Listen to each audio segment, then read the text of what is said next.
हरे कृष्णा।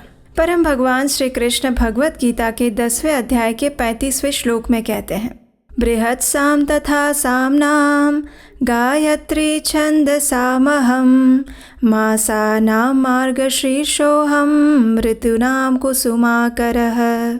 यानी सभी वेदों में मैं सामवेद हूँ, सभी मंत्रों में मैं गायत्री मंत्र हूँ, सभी मासों में मैं श्रेष्ठ मार्गशीर्ष मास हूँ और सभी ऋतुओं में मैं पुष्प उत्पन्न करने वाली बसंत ऋतु हूँ। इस प्रकार भगवान श्री कृष्ण स्वयं इस मार्गशीर्ष मास की महिमा का गान कर रहे हैं। मार्गशीर्ष मास से पहले आता है कार्तिक मास, जो कि श्रीमती राधा रानी और भगवान दामोदर का प्रिय मास है, और उसके बाद आता है मार्गशीर्ष मास। जितनी महिमा हमारे शास्त्रों और पुराणों में कार्तिक मास की गाई गई है, उतना ही पवित्र है ये मार्गशीर्ष मास। इस मास में किया गया प्रातः स्नान, भगवान श्री हरि की पूजा अर्चना और विधि पूर्वक किया गया भगवान का स्तवन मनुष्य को अपने समस्त पापों से मुक्त करके आध्यात्मिक जगत की ओर अग्रसर करवाता है। तो चलिए आज के इस वीडियो में हम देखते हैं कि इस बार ये मार्गशीर्ष मास का आरंभ कब से हो रहा है और इस दिन के शुभ मुहूर्त कौन से हैं। भगवान को प्रिय ये मार्गशीर्ष मास इस बार आरंभ हो रहा है 16 नवंबर 2024 शनिवार के दिन से। इस दिन प्रातः ब्रह्म मुहूर्त का समय रहेगा 5:18 और सूर्योदय होगा प्रातः 6:54 पर।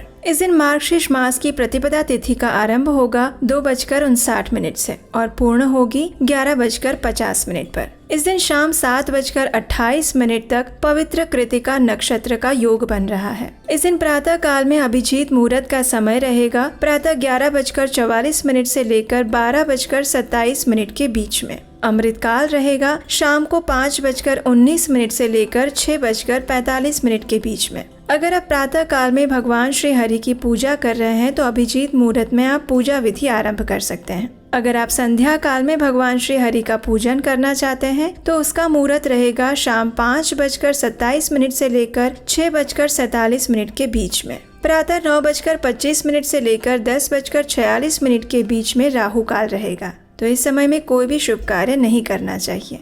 इसी मार्गशीर्ष मास में कात्यायनी व्रत का भी आरंभ होता है, यानी कि वो व्रत जो भगवान श्री कृष्ण को प्राप्त करने के लिए वृंदावन की सभी गोपियों ने किया था। और इसी पवित्र मार्गशीर्ष मास में किए गए व्रत और उपवास द्वारा भगवान श्री कृष्ण उन पर इतने प्रसन्न हो गए कि भगवान ने स्वयं अपने आप को ही उन्हें अर्पित कर दिया था। अगर आप इस पवित्र मार्गशीर्ष मास में प्रतिदिन भगवान श्री कृष्ण से जुड़ी हुई पौराणिक कथाओं का श्रवण करना चाहते हैं और वो भी सीधे हमारे पुराणों और ग्रंथों से, तो याद से आपके अपने इस चैनल को सब्सक्राइब करके रख लीजिए, नोटिफिकेशन ऑन कर लीजिए। और हम आपको वचन देते हैं कि इस पवित्र मार्गशीर्ष मास में आपकी आध्यात्मिक चेतना को और तीव्र बनाने के लिए हम पूरा प्रयास करेंगे। और इस मार्गशीर्ष मास की सभी जानकारी को अन्य लोगों को भी शेयर कीजिए और अगर ये वीडियो अच्छा लगा है तो उसे लाइक कीजिए। हरे कृष्णा।